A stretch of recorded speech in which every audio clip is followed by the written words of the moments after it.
marhaban bikum lu kenn mësta xalaat moo am ci mbiru góor jigéen ya ñu jàppoon Pape Cheikh Diallo ak ñamu àndaloon ndax ñaar fukk ak ñett ca ñoom xàttekat ba fale na bàyyi fale na setal wecc li ñuy wax non lieu maanaam li ñu leen di toppee xamuñ ay firnde yu leer ne ay góor jigéen ngeen kon dem leen ngeen ñibbi àttekat bi ñuy santoon mu xamal gëstu ak enquête muy juge d'instruction ba moo jël dogal bi ni mel juróom-ñaar fukk ak benn ca góor jigéen ya mu ne leen yéen moom fa ngeen di dem ca tribunal ba ñu xàtte leen réew mi yéen a kaay moo ñu ko xamal info yéen a kaay na ko bu ko wàññi ñaar fukk ak juróom-ñett ñoom la wax ne defu leen dara du leen ay góor jigéen dem leen waaye bi dogal bi di wàcc ci la procureur Saliou Dikko jóg ne déedéet faa bañ du ma nangu dogal boobu nga jël yow àttekat bi ñaar fukk ak ñett yeeg ñaar fukk ak juróom-ñett yeeg ñoom ñëpp laa wax mboolem ñu jàppoon faa bëgg ñu yóbbu leen àtte leen kenn lañ fi du bàyyi mu dem mës naa koo gis léegi ko yéen a kaay ne lii kay fa yéeme kenn mës ta xalaat li ni mel fa bett ñu bëri laa wax moo tax procureur nee na loolu du fi amee de faa def appel source a na ko yow kay procureur fa ngaa taxal ordonnance ba gp yéen a kaay na ko dikkoo fa boloka lépp l'évidence yéen a kaay na réeroo xam na diggante àttekat ba ak procureur Saliou Dikko ndax kii fa bàyyi góor jigéen yi na leen yéen dem leen du leen ay góor jigéen Saliou Dikko na aha faa bañ nañ dem ñoom ñu rek ñu àtte leen kenn lañ fi dut bàyyi source a ne faa lan di wax ñenn ci ñi nga xam ne àttekat ba fa leen a bàyyi na leen yéen du leen ay góor jigéen bokk na ca Maam Samba Diallo Mansour Balde ñu gën koo xam ci Zo Chérif Diatta Pape Biram Biga Ndiaye RTS ak Serigne Bamba Amar ak ñeneen ñu bëri réew mi yéen a kaay ak turbine ne juróom benn fukk nag ak ñeent ya nga xam ne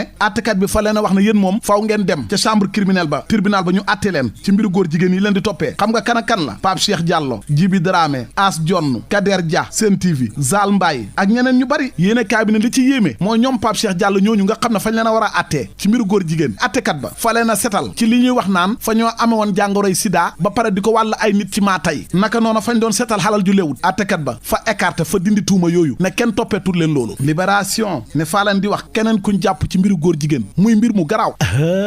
yow seetal Abdoul Aziz Babou entraîneur école football la bu stade municipal des Maristes moom daal xale ya nga xam ne fañ leen di jàngal football ca école football ba fa caa jàpp ñaar ca ñoom di leen tëddee def leen yëfu saay-saay ay te ñaari xale yu góor yi kenn fukki at ak benn la am kenn fukki at ak ñaar ña ngay nettali ni leen seen coach entraîneur bi doon def ci jëf ju salte ju ñaaw ju bon benn xale ba fa wax na suñu entraîneur bi tëdd na ak man ñetti yoon bu mujj bi sax fa dem ba jot boppam ginnaaw buñ entraînement yi ba pare ci la sumi sama caleçon bi di ma def yëfu saay-saay ba pare nag naan ma booy di nga ma ray rek beneen xale ba nee na seen entraîneur boobu def naa ak moom yëfu saay-saay ay yoon yu bari ak sama benn xarit te fa ñoo waxoon nañu lii ma leen di def nii bés bu ngeen ko nettelee faa leen di dàq ci école football bi moom waaja nag Abdoul Aziz Babou ginnaaw bu ko takk dari jàppee xam nga lan la wax dëgg la benn xale bi man maa summi caleçon bi maanaam kilotom bi waaye faa doon xool ndax moom xaraf na wala xarafut ay moo yow loolu ci sa yoon jàngale football lan lañ ciy xool ndax ki xaraf na am xarafut xam nga ne loolu fa yéeme nay leer laneen lu leer ba yegg ca nañ ja mooy na Xaadim Ba lokk Afrique génn na kaso bàyyi nañ ko ginnaaw ñaar fukki weer ak ñaar yi mu def ci kaso ga info yéen kaay moo ñu ko xamal l'observateur na faa leen di wax secret yi tax ñu bàyyi Xaadim Ba mu génn milliards yu bëri ya doxoon diggante mook douane bu Sénégal ak procédure bu yàgg bi lépp ma ngi ca biir yéen kaay ba source ay yéen kaay moom fa ñoo xamal ne Njaga Soumaré fañ koo dàq ca direction des enquêtes douanières bu Sénégal ba tax fa wax tey li tax ñu dàq ko fukki dëggam ak juróom-ñeent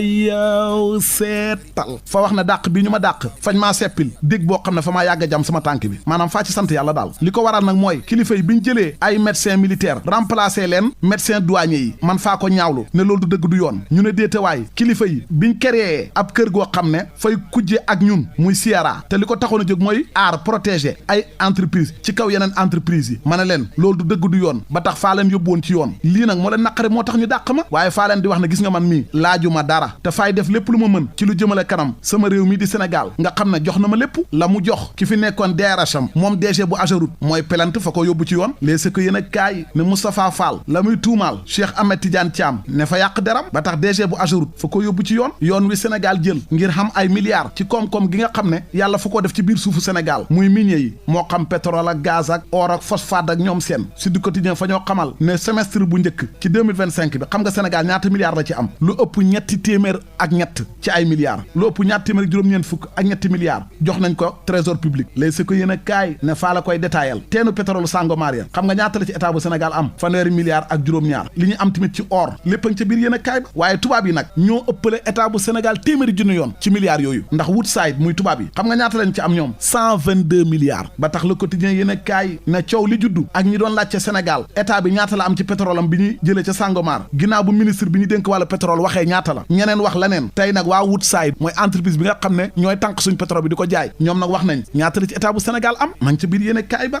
leer laneen lu leer ba yegg ca naññi ja mooy ne njiit réew mi Jomaay Fay atum 2027 bi yëpp am na ko ngir organiser élection locale yi Mimi Touré moo ko wax laas yéene kaay mel ni ku naan kon toxal wote locale yi fa gën a xeñ fi mu toll nii de levé yéene kaay na ko voilà Mimi Touré moom sax ngay wax ma nga woon ca diiwaanu Kaolack ndangaan gëm dëkk fa faa demoon dajale responsable kiiraay yu Kaolack ya lépp ngir gën a yaatal seen parti ba fukki communes yi ak ñeent ya nekk ca diiwaan ba nag fañ ko bëgg a gañe ci wote yi di ñëw turbine yéene kaay na docteur Alassane Ndiaye ca diiwaanu Podor moom itamit fekki na njiit réew mi Jomaay ma ngi ca kiiraay source a na ko faa lay wax keneen ku dem ca kiiraay mooy Moussa Amadou Dia mooy président MCD Talla Sylla moom fa sàkku si njiit réew mi Jomaay na ko fa ngaa war a tas assemblée nationale bii ma ngi ko waxee ca informateur yéen a kaay enquête yéen a kaay na ko en tout cas Pastef moom ak kiiraay ci guerre lañ nekk ci wàllu souveraineté diggante Sonko ak Jomaay Walf Fadjri yéen a kaay na ko parti Jomaay bi kiiraay fi mu toll nii kuñ def numéro 2 loolu la ñu wër fi mu toll nii Abdourahmane Diouf nag Mimi Touré ak Serigne Gueye Diop kenn ko ci war a doon ndax ñoo fa jiitu di réew mi yéen a kaay moom fa ñoo xamal ne docteur yi fajkat yi ànd gësëm fa ñoo fas yéene amal geraw total ñaari fan yoo xam ne hôpital yi benn médecin du faj li ñuy wax service minimum sax duñ ko def réew mi yéen a kaay fa xëy di ñu xamalaat ne ministre bi ñu wax Ami Mara Dièye fa defati mëninam maa la ko wax dammu yax làkk tubaab yoo xam ne mën naa andiwaat guerre mondiale ginnaaw français yu bon faute yi mu fi defoon ba mu demee Touba Ami Mara daal fa demaat Kaolack ndangaan doon seeti ji waa kër jàngu bi abbe ba waaye français yam fa làkk lépp ay faute la yéen a kaay bi na jàppal benn ngi nii xam nga lu Ami Mara waxam je vais amener les salutations de son excellence ay waay ndaw Samba yéen a kaay bi mel ni ku naan dëgg-dëgg lii nag problème mu niveau la ñàkk xam-xam ci ab ministre de la république man faa xamul gàcce gii ñun waa Kaolack yi fan lañ koy waxee lii nag fa naqaree lay benn yoon mën nañoo wax na sax njuumte la waaye saa boo waxee phrase bu mu yëkkati bala moo daanee fa ngay dégg tëll damm na yax karaj di nga jeexal tubaab yi de